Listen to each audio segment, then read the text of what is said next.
मध्य प्रदेश के कैबिनेट मंत्री कैलाश विजयवर्गीय ने बंगाल की जीत को लेकर मीडिया कर्मियों से चर्चा की। इस दौरान वह कुछ देर के लिए इस जीत के सवालों के बीच काफी भावुक भी नजर आए। उनका कहना था कि मुझ जैसे व्यक्ति पर दुष्कर्म जैसे आरोप लगाए गए और कई आरोप लगाते हुए मुझ पर प्रकरण भी दर्ज किए गए, यहाँ तक कि पत्थर भी मुझ पर फेंके गए और बम तक फेंके गए। लेकिन आज निरपेक्ष चुनाव के परिणाम हमारे सामने हैं। अब बांग्लादेशी वहां से सीमा के बाहर भाग रहे हैं। प्रधानमंत्री नरेंद्र मोदी गृह मंत्री अमित शाह के निर्देशन में एक सशक्त सरकार बनने जा रही है। 150 उससे बहुत आगे निकल जाएगी। कैसे आप देखते हैं बीजेपी के इस परफॉर्मेंस को और 277 जो आपके कार्यकाल के दौरान रहा और उसके बाद में अब मुझे लगता है कि 190-200 के लगभग।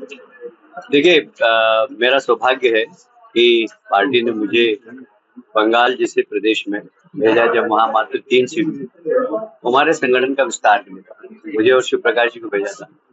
हमने एक एक ब्लॉक में जाकर वहाँ संगठन खड़ा करने की कोशिश की और हमें लगता है कि अगर मोदी जी के प्रवास वहाँ पर कोविड नहीं होता तो गत वर्ष की सरकार बन जाती, पर कोविड आ गया, मोदी जी के प्रवास बंद हो गया। और आप देखिए पिछले रिजल्ट के अंदर जहाँ जहाँ मोदी जी गए थे वहाँ सब दूर हम जीते, ठीक है। बाद में जब प्रेसिडेंशियल इलाका है वहां पर नहीं जा पाए, हम बुरी तरह हारे। तो ये जो जीत है ये मोदी जी का के नेतृत्व का जारी है और अमित शाह जी की रणनीति।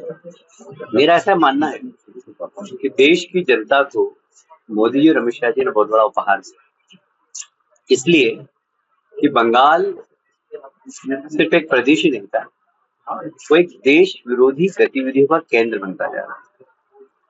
और यदि अभी नहीं जीतते तो नासूर हो जाता इस देश के लिए, क्योंकि ममता जी और उनकी पूरी टीम को सिर्फ वहां कुर्सी की चिंता थी और इसलिए देश विरोधी गतिविधियां, उनको संरक्षण प्रदान करना, ये टीएमसी के नेताओं का मुख्य काम था। उन्हें देश की कोई चिंता नहीं। आज बंगाल में मैं मोदी जी को और अमित शाह जी को इसलिए धन्यवाद देता हूँ जैसे उन्होंने धारा 370 का तोहफा दिया देश को, जिसे सीए दिया है, जिसे नक्सलवाद सारे देश से खत्म किया है, वैसा ही बंगाल की जीत को छोटा मत आंकना, क्योंकि बंगाल देश की आंतरिक सुरक्षा को खराब करने वाला एक गेटवे था, जहाँ से आतंकवादी आते थे, जहाँ से हथियार आते थे, जहाँ से नकली नोट आते थे।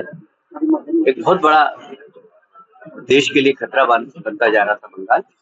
मुझे लगता है कि देश के लिए मोदी जी ने और अमित शाह जी ने बहुत बड़ा काम किया और देश की जनता को मोदी जी को और अमित शाह जी को धन्यवाद देना। सर, ममता बनर्जी ने वहाँ पे लैंग्वेज को भी एक बहुत बड़ा बैरियर बना दिया था, लेकिन मोदी जी ने जो वहाँ पे पहुंच के वादे किए वो रंग लाते हुए नजर आ रहे हैं।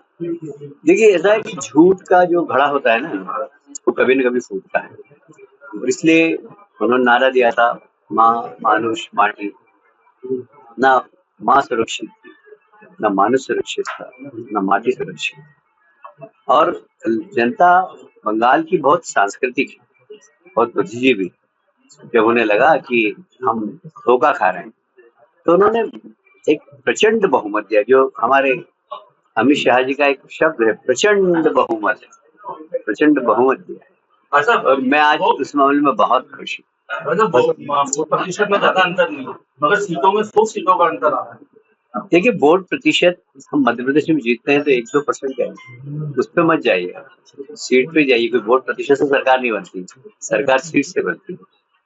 बंगाल में इतनी सीट लाना ये बहुत बड़ी बात है। मैं मानता हूँ कि बंगाल की जनता ने बहुत सोच समझ के, आप समझ नहीं सकते क्योंकि मैं बंगाल तो घुमा हूँ और मैंने देखा है, आप मेरी प्रसन्नता की कल्पना नहीं कर सकते। मतलब मैं जब सोचता हूँ बंगाल के बारे में तो मेरे रोते हैं। मतलब जिन परिस्थितियों में हम लोगों ने काम किया और कैसे वहाँ पर कार्यकर्ता मेरे सामने पूरे 6 साल के कार्यकाल में 300 कार्यकर्ताओं की हत्या हो गई। आप सोच लो, ऐसे कार्यकर्ता जो मेरे से मिल के जा रहे हैं और सुबह उनकी बेड पे लाश पड़ी, बहुत अपमान भी सहा है। और मैं 24 परगना में तो आपको शुरू किया गया था।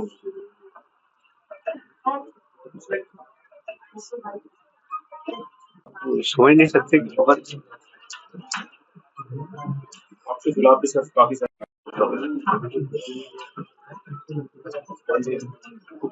मतलब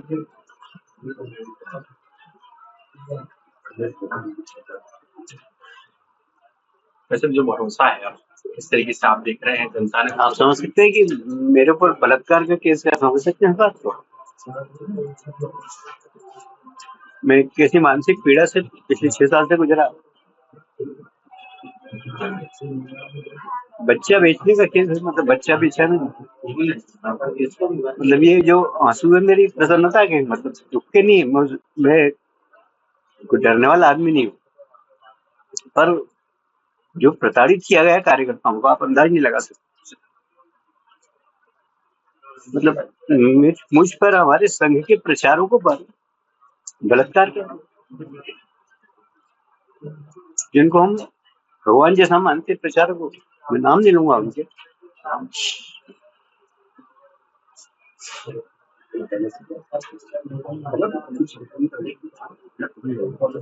तो न्यायपालिका को धन्यवाद देना चाहता हूँ कि ममता जी ने हम सबको जेल में डालने की पूरी व्यवस्था कर दी। तो न्यायपालिका इस देश की बहुत मतलब निष्पक्ष है, उन्होंने हमें न्याय दिया, इसलिए मैं आपके सामने बैठा हूँ।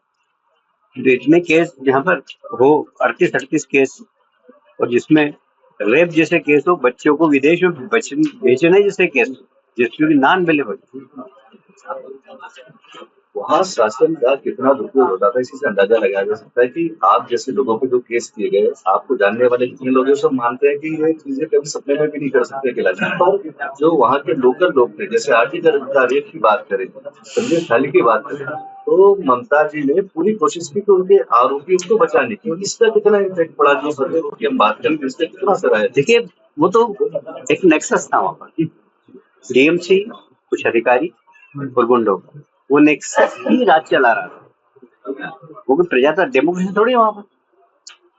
अब आप यहाँ बैठ कर बंगाल की कल्पना नहीं कर सकते, क्या बता।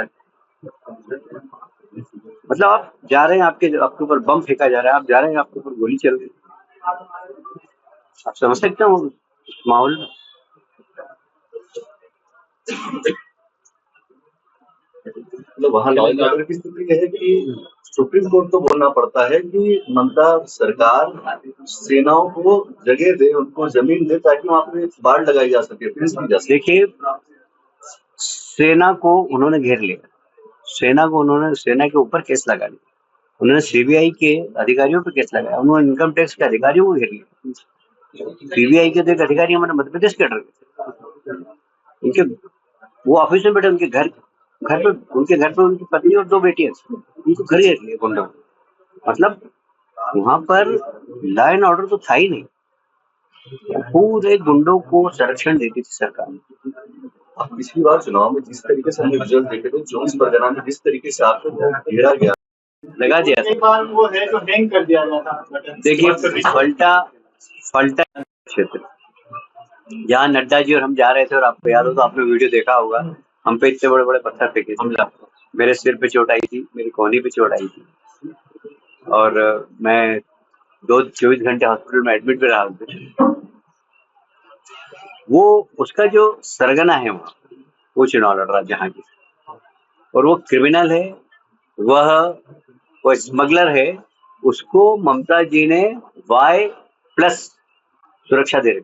आप कल्पना कर सकते हैं, देश विरोधी गतिविधियां चलाने वाले को ममता जी की सरकार ने Y+ सुविधा दी। हमारे यहाँ तो विधायक सांसद को नहीं मिलती, उसको Y+ सुविधा। मतलब कुर्सी पाने के लिए जो करना था वो सब। आप मेरी प्रसन्नता की आप कल्पना नहीं कर सकते आदमी कितना सुरक्षा पर लगाया गया था, इस तरीके से हमने चुनाव में काम नहीं। देखिए, वहां पर बहुत जरूरी था, मैंने आपको एक शब्द बोला है, वहां नेक्सस काम करता था, अधिकारियों का, नेताओं का और गुंडों। इस नेक्सस को ब्रेक करना जरूरी था अगर निष्पक्ष चुनाव कराना। उसको ब्रेक किया अमित शाह जी और चुनाव आयोग से कहा कि भाई ये अगर लोकल एडमिनिस्ट्रेशन यहाँ पर रहेगा तो चुनाव निष्पक्ष नहीं होगा। तो लोकल एडमिनिस्ट्रेशन को 100 फीट दूर रखा और बंगाल के ही बैंक के कर्मचारी वहां लगाए हुए, बंगाल में काम करने वाले इंश्योरेंस के अधिकारी लगाए, बंगाल के लोग ही लगाए और वो लोग लगाए जो इस नेक्सस का हिस्सा नहीं। तो मैं इसलिए कह रहा हूँ कि 3 दशक या 4 दशक में सबसे पहला चुनाव है जो निष्पक्ष चुनाव हो, जहाँ चुनाव हुए वास्तव में, नहीं तो सिर्फ पोलिंग बूथ पे कब्जा होता। मैंने तो बहुत नजदीक से वहां देखा है, इसलिए मेरी आप खुशी का अंदाज नहीं लगा सकते कि मैं कितना खुश हूँ। असम चुनाव में भी बड़ी पार्टी बन रही है। ठीक है, असम की जितना ही थी हमारा मित्र एमएन बहुत अच्छा लीडर है। हाँ, दोबारा और मेरा ख्याल है 100 के आसपास सीट आ गई वहाँ और वहाँ का जो नेता है गोगोई वो हार भी रहा है, ऐसा मैंने भी न्यूज़ देखा। मतलब पवन खेड़ा और ममता दीदी के लिए, उस कालियों के लिए देश में चीजें जो है पूरी तरीके से बदल जाएंगी। हाँ, बदलेगी। मैं तो वो जो अभिषेक जिसकी कोई औकात नहीं, वो गृह मंत्री जी को बोला कि यार तुम्हारे बाप में दम हो, मेरे को तो बोलने में भी शर्म आ रही है। गृह मंत्री को बोला कि आप वहां आ जाना। अब मैं पूछ रहा हूँ कि अभिषेक, मुझे जानकारी मिली अभिषेक कहाँ है, मैंने बंगाल फोन लगाया, बोले भाग गया हो, बंगाल में ही नहीं, अभिषेक बंगाल से भाग गया। 4 मई को मिलने की बात कर रहे थे, वो 4 मई की शाम को मिलने वाला था गृह मंत्री, जिनकी कोई औकात नहीं, ऐसे खटमल मच्छर। ब्यूरो रिपोर्ट, सत्याग्रह न्यूज, मध्य प्रदेश।